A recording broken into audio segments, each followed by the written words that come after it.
Oke.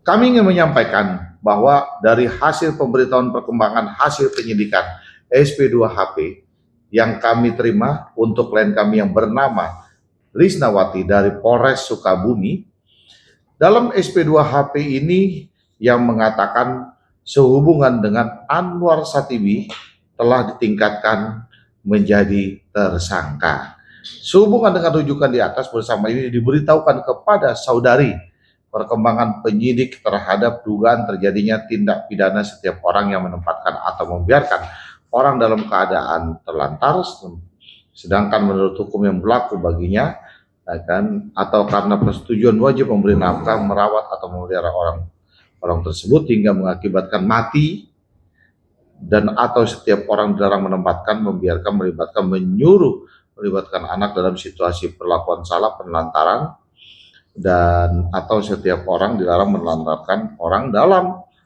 lingkup hidup rumah tangganya. Artinya bahwa penetapan ini bukan tiba-tiba, tapi melalui proses yang cukup panjang.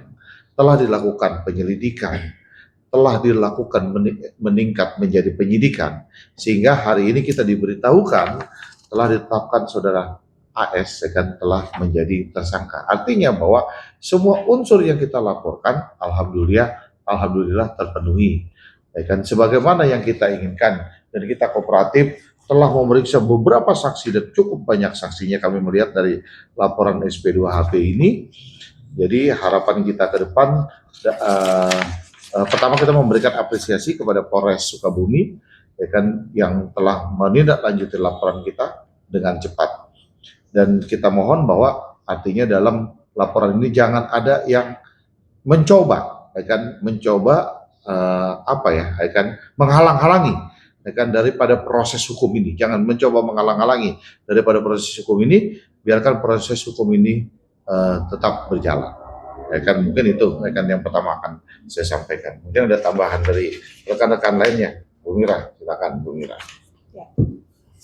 Penetapan tersangka AS itu adalah bapak kandung dari Nizam, Bu Nizam, yang selama 2 bulan kurang lebih proses ini berjalan, dan akhirnya ditetapkan sebagai tersangka adalah melalui proses yang tidak sebentar dan tidak asal-asalan. Artinya penyelidikan dan penyidikan yang dilakukan oleh tim dari Polres Sukabumi, Pelabuhan Ratu, telah berjalan dengan semestinya dan sesuai dengan SOP manajemen penyidikan kepolisian. Kami berterima kasih atas kinerja dari Polres Sukabumi, di mana ini sudah berjalan sesuai dengan semestinya gitu. Dan kami juga di sini tim dari kantor hukum Bapak Krisnamurti menerima kabar ini dan menerima tahapan-tahapan yang mereka lalui dengan sangat menerima dengan baik gitu. Dan kemauan kita diakomodir, artinya klien kita kooperatif juga dari pihak kepolisian juga sangat transparan, komunikatif, dan selalu update perkembangannya sampai tadi siang. Terima kasih untuk Kapolres Sukabumi, Bapak Kasat dan Ibu Kanit yang selama ini berhubungan dan berkomunikasi dengan saya dan memberikan keterangan yang sebaik-baiknya dan sesuai dengan aturan yang berlaku. Juga kepada pihak-pihak yang telah memberikan masukan dan penyelidikan penelitian terhadap kasus ini, kepada KPAI, kemudian LPSK yang juga telah memberikan perlindungan terhadap klien kami Ibu Lisnawati sampai nanti pada saat setelah putusan pengadilan. Juga Komisi 3 Erike yang telah mengawal kasus ini dari awal, dari permulaan kami menerima kuasa. Terima kasih dan mudah-mudahan berjalan dengan semestinya. Itu dari saya, mungkin dari Pak Alay, tambahkan Pak. Terima kasih.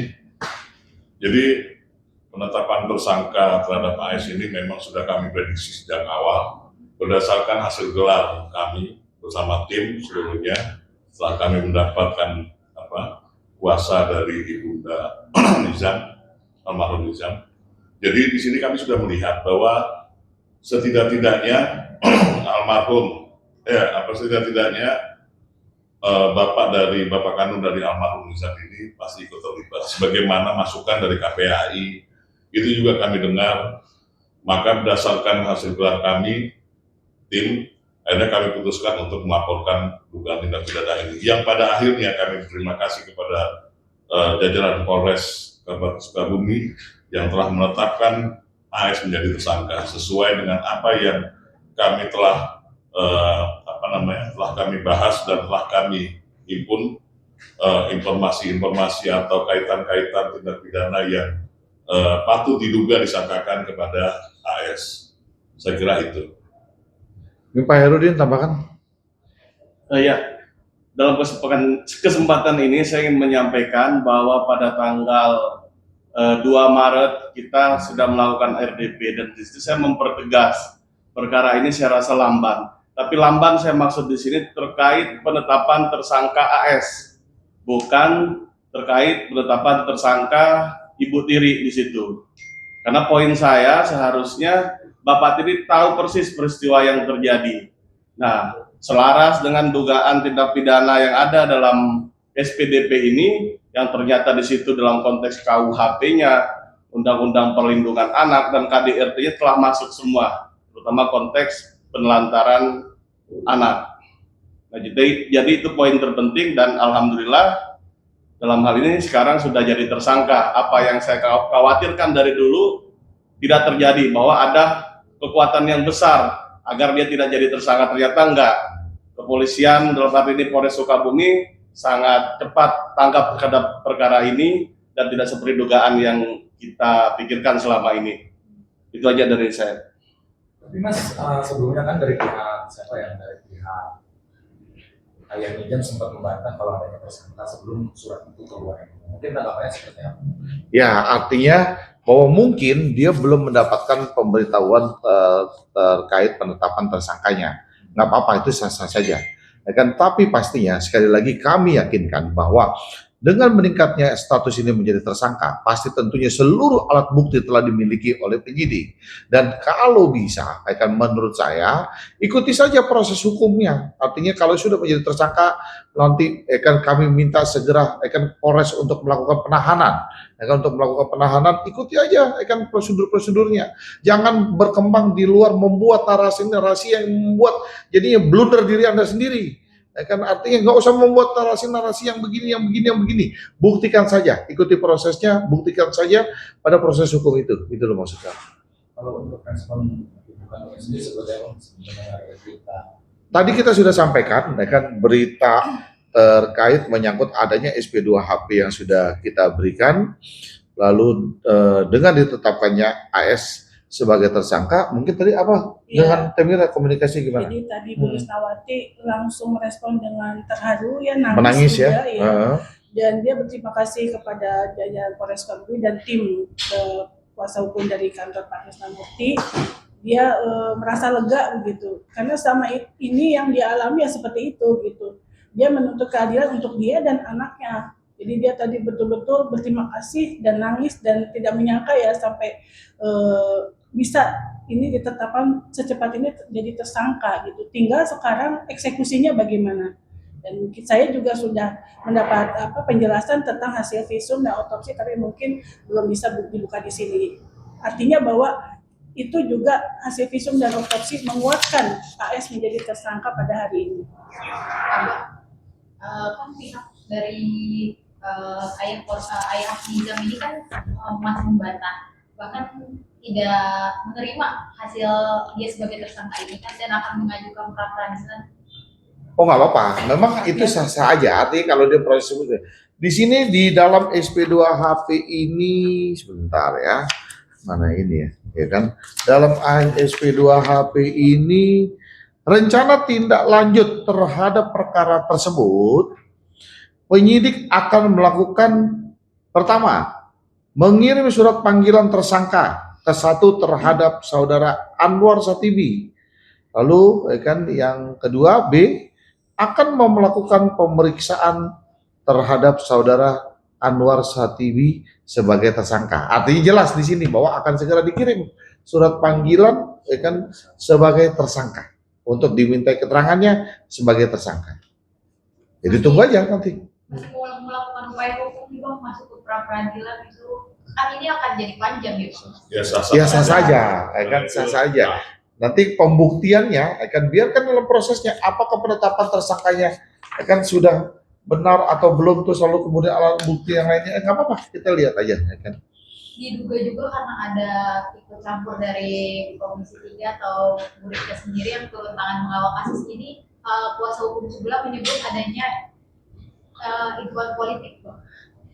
Gini, ini adalah proses hukum. Jadi jangan akan dituduh bahwa ini adalah intervensi. Bahwa proses penyidik, ya kan, koordinasinya, akan dia jelas, ya kan, apa yang disampaikan ketika dia RDP di situ, akan melakukan pemeriksaan terhadap saksi, akan mengumpulkan seluruh alat-alat bukti, ya kan, akan mengumpulkan apa dan sebagainya. Kalau dia sudah menggelar dan meningkatkan ini menjadi tersangka, berarti apa yang telah disampaikan oleh penyidik di hadapan RDP telah terpenuhi semua unsurnya. Jadi bukan itu adalah kategori sebagai tersangka, bukan sebagai intervensi gitu. Jadi pada Bukan saat bentuk ketidakadilan juga ya Bang, karena kan dia menyebutnya kan ini sebagai bentuk tidak adil. Arti kata ketidakadilannya gimana? jadi Gitu pada loh. saat RDP Iya. itu bahwa KPAI dan LPSK sudah turun, jadi sudah menemukan bukti. Artinya kita ke sana tuh bukan tanpa bukti dan dipanggil kan oleh Komisi 3 bukan karena kita Komisi 3 ada apa maksud-maksud tertentu, enggak, memang kita sudah punya bukti gitu, sudah mengantongi banyak bukti begitu. Tapi ini yang terbaru kan pihak yang Minjam yang melalui kuasa hukumnya melaporkan bukan Minjam ke Baris Krim Polri atas dugaan pelanggaran pada 31 Maret 2026. Kan jelas bahwa di dalam RDP kemarin kan bahwa artinya seluruh laporan menurut Komisi 3 RDP itu harus ditolak. Kenapa? Kan ini mesti dibuktikan dulu. Nah kalau ini sudah terbukti dalam penelantaran dan sebagainya, kan sementara pelapor yang kita laporkan sudah terbukti, akan ada tersangka lagi. Ini kan lucu jadinya. Maka kita bilang silakan aja lah kalau dia mau melapor, itu bagian daripada proses hukumnya Pak Lo ya. Iya. Jadi intinya RDP itu bukan satu tekanan intervensi dari lembaga negara dalam politik. Yang pasti gini, ini adalah wujud dari ketidakmampuan masyarakat dalam penegakan hukum yang selama ini. Maka meminta perlindungan agar dapat diawasi, agar dapat dituntun ke arah yang lebih benar, bukan untuk diintervensi, bukan untuk diarahkan seseorang menjadi tersangka, bukan. Kalau ada pihak-pihak di luar itu yang menyatakan bahwa ini ada nuansa politik dan segala macam, ya kita minta buktikan terlebih dahulu, jangan asal ngecap. Kan lucu, artinya gini loh, kalau dibilang itu adalah sebuah penelantaran, pertama saya ingatkan ya, bahwa kan klien kami Lisnawati bukan menyerahkan kepada Anwar Satibi, kan almarhum ini. Kebetulan dia minta sekolah, kan menjadi kiai di pesantren, sehingga dimasukkan ke pesantren, kemudian pindah, lalu kan Anwar Satibi bilang kepada klien kami, bahwa biarkan saja saya yang merawat. Kan begitu, betul nggak Teh? Biarkan saja yang merawat, kan. Kemudian untuk bertemu, menurut klien kami, selalu dihalang-halangi, tidak bisa bertemu. Di mana penelantarannya? Kok sekarang malah dibilang itu adalah bentuk penelantaran? Orang nggak bisa ketemu, dihalang-halangi, bagaimana bisa ketemunya? Bagaimana itu dibilang adalah penelantaran?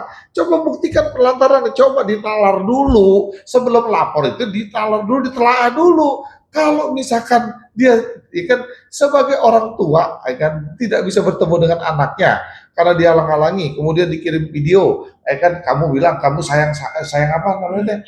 Sayang siapa? Iya, kamu sayang siapa? Sayang bapak apa sayang ibu atau sayang apa gitu loh. Lalu dikirim, bilang aja katanya ibu Sayang kamu sudah apa? Mati, katanya meninggal katanya. Kok di mana itu adalah bentuk dari penelantaran?